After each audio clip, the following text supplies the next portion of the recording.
Hi guys, Pastor Gary here, and I wanted to take and spend a little time talking to you about where we are in our study in John's Gospel, chapter 18.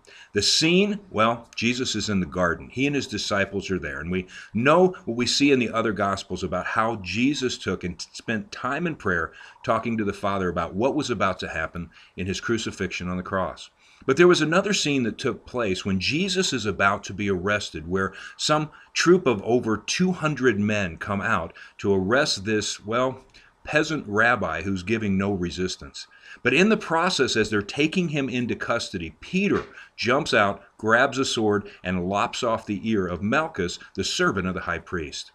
Now, I know what this feels like in Peter's heart to want to jump in and to try to fix something that really, when it comes down to it, is so insurmountable in the odds that there's no way that we could have any effect in it whatsoever. But Peter was willing to try. Peter was willing to go and to take on incredible odds, 200 to 1. And yet, what the Lord told Peter is he said, Peter, put your sword away. This is how it's supposed to be. Shall I not drink of the cup that my Father has given to me? So the idea behind this, what we see in this, I believe, gives us an opportunity to be able to approach the things in life that are insurmountable. The things that we would fight against in the flesh, but really have to be dealt with and have to be given over to God in order for Him to let His plan work out perfectly. I just experienced this recently in a very personal and a very, very difficult way in watching the passing of a dear sister, a saint by the name of Gloria. And as I sat by her hospital bed and I watched what I knew were going to be just the last few hours of her life, this young mother with this precious teenage daughter and a husband that so much desired for her to continue here, well, if I'd have had a sword, I'd have probably pulled it out and tried to lash out at what it was, at the cancer that was ravaging her body, these circumstances that were overwhelming in order to try to take and somehow establish control in my flesh. And the reality was that Jesus would have had to say the same thing to me, Gary, put your sword away. I'm in control of this situation. And that's where we have to realize that there are things that we're going to come across in this life. There's going to be battles that we absolutely don't even want to think about trying to take on in the flesh, that we're going to fail miserably, that we're going to wind up just lopping off an ear or maybe even cutting off somebody's head in the name of the things that we would think serve the purposes of the Lord.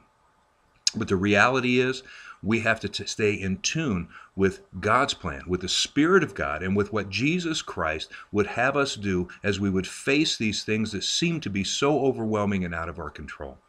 So when it comes to watching a dear one depart, a person that we love so much and we've seen struggle, not lose the fight with cancer, but win the battle and win the race that the Lord has put before her, we have to trust that Jesus Christ is in control, that this is all a part of His plan. And even though it doesn't make any more sense to us right now than Jesus being arrested made sense to Peter, we have to be willing to let God be God, let His plan rule, and look for and seek and receive the peace that comes with turning our lives over to Jesus Christ. Oh, there's a lot more that we're going to study in this chapter. We're going to see Peter go on from this great act of valor to really a pretty startling 3 times of failure of courage, to the point that he's become so distraught that he really just can't even stand in the presence of a young servant girl at the door. But yet, we see also the restoration that comes as Peter's life is going to be transformed as he continues to keep his faith in Jesus Christ and seeing Him in the way that we see Him now as a resurrected Lord, as the one who has overcome death, as the one who has overcome all of the challenges and all of the battles that we'll face in our lives. As we would take and give our lives to Christ, we're going to see great things. Thank you, and God bless you. Come and visit us at Calvary Chapel, Dayton Valley. We would love to have you come and be a part of the fellowship there, to study God's Word, to learn what it says, to apply it to our lives, and to walk in the blessings and the strength that He offers. Have a great day.